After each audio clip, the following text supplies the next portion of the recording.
Hey YouTube, what's up? And JT Sasuke, I'm here to bring you guys my review for Arrow Season 4, Episode 1.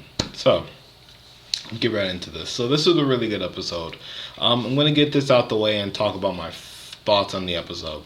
This was a really good episode, and I really liked this episode. It was a very strong starter, in my opinion. Also, I have to say that I did like this episode better than the Flash episode, but we'll have to see which season is better as the season go along. So, yeah.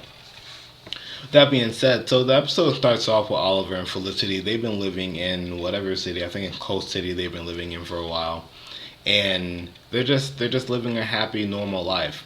And back home, things have gotten worse. Damien Dark have moved into town. He's organizing a group that's been dubbed the Ghost by the media because they hit a place and they disappear without a trace. And the team has actually been having a very hard time trying to get these guys down.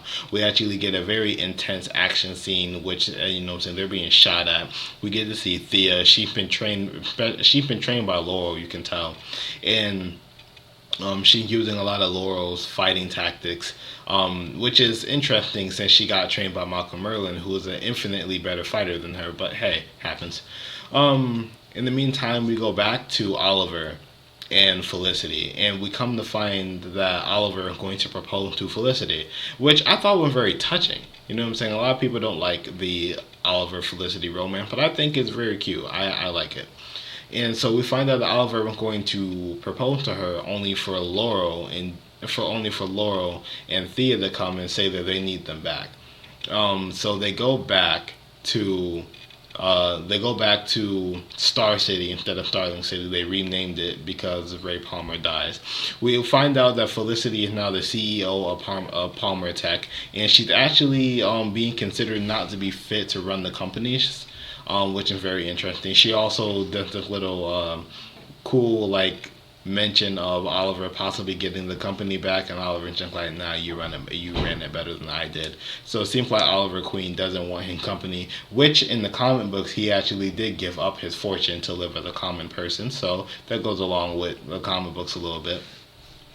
With that being said, we move on to the fact that Diggle does not like Oliver. He does not trust Oliver. He doesn't forgive Oliver.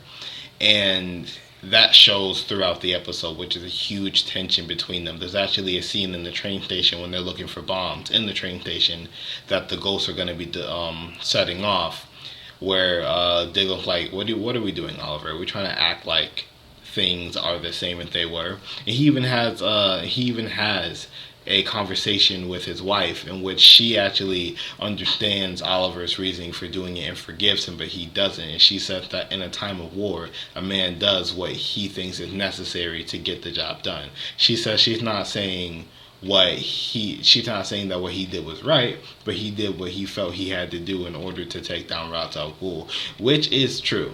I can understand Diggle's point of view, and I can understand him being a little not as apprehensive as say accepting Oliver back. But it's been about 6 months. It's about time to start letting things go, especially when you see that he was doing things he did that so that way nobody in Starling City, which it was named at the time, would die, including yourself and your wife and your daughter.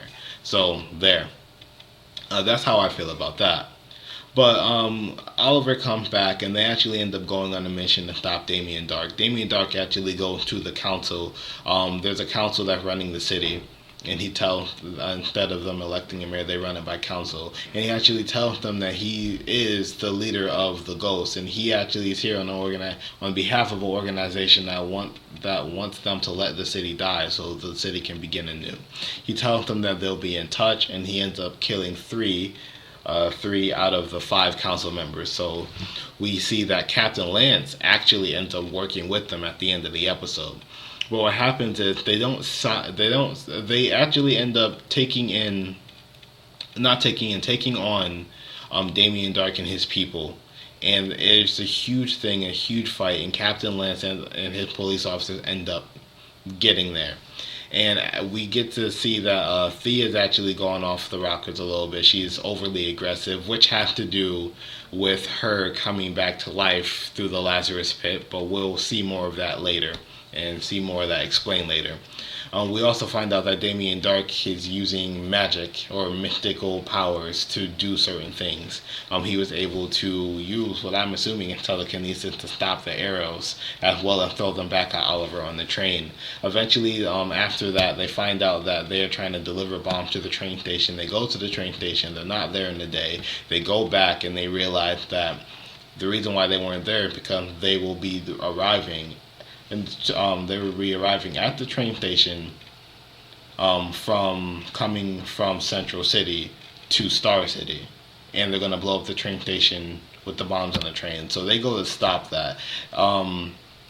We get a fight sequence between Oliver and Damien Dark, where Oliver actually has a Green Arrow suit on.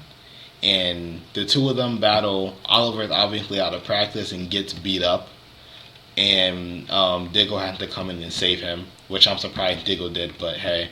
And then Oliver ends up, after Diggle saves him, he ends up leaving. Damien Dark ends up leaving, and then they end up getting off the train and blowing it up before it can get to the station.